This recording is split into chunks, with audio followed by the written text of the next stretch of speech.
আসসালামু আলাইকুম। আজকে আপনাদেরকে আমি একটি ভর্তা বানিয়ে দেখাবো। আজকে আমি চিংড়ি শুটকি দিয়ে লাউয়ের খোসা ভর্তা বানিয়ে দেখাবো। চলুন রেসিপিটা দেখে নেই।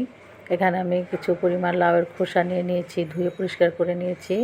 আর এখানে 10-12টার মতো লাল কাঁচামরিচ নিয়ে নিয়েছি।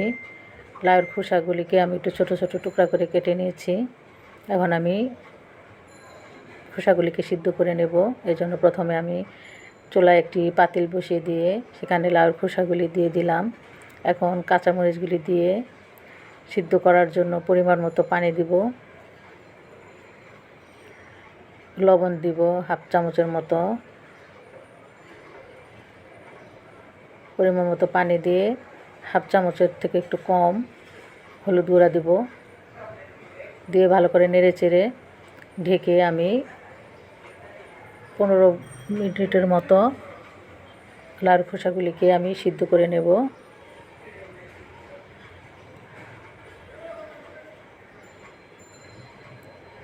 আশা করি আমার এই ভিডিওটা দেখে আপনারা এখন থেকে লাউয়ের খোসাটা ফেলবেন না, ভর্তা বানিয়ে খেয়ে দেখবেন, ভীষণ মজা হয়। তো 10 মিনিট পর ঢাকনা খুলে আমি এখানে 2-3টার মতো পেঁয়াজ আর 6-7টার মতো রসুন কোয়া, বড় রসুনের কোয়া দিয়ে ঢেকে আরও 10 মিনিটের মতো সিদ্ধ করে নেব।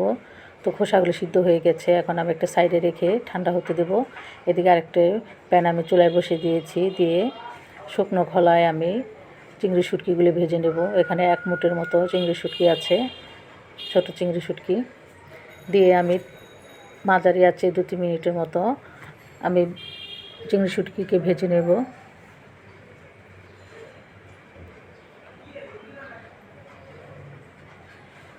ভেজে এখন আমি পানি দিয়ে দেব।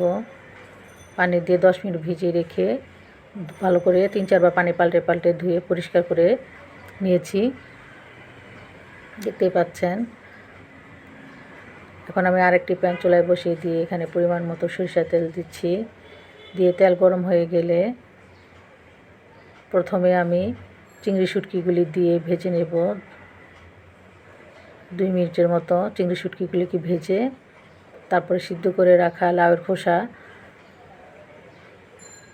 দিয়ে দিব। এর মধ্যে দিয়ে 4 থেকে 5 মিনিটের মতো মাঝারি আছে আমি ভাজা ভাজা করে নেব সব কিছু। এখন আমি আরও হাফ চামচের মতো লবণ দিলাম। লবণ আর আপনারা ঝাল আপনাদের টেস্ট অনুযায়ী আপনারা দিবেন, যে যেরকম খান। তো এখন আমি 4 থেকে 5 মিনিটের মতো খুব ভালো করে ভেজে নেব, কোনো পানি পানি থাকা যাবে না, ভাজা ভাজা করে নিতে হবে।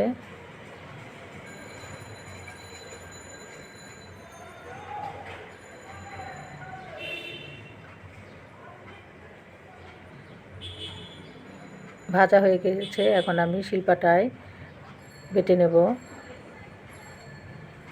তৈরি হয়ে গেল লাউয়ের খোসা দিয়ে চিংড়ি শুটকি ভর্তা। আশা করি আমার এই রেসিপিটি আপনাদের ভালো লেগেছে। আমার এই রেসিপিটি যদি আপনাদের ভালো লাগে প্লিজ আমার চ্যানেলটাকে সাবস্ক্রাইব করবেন। আল্লাহ হাফেজ।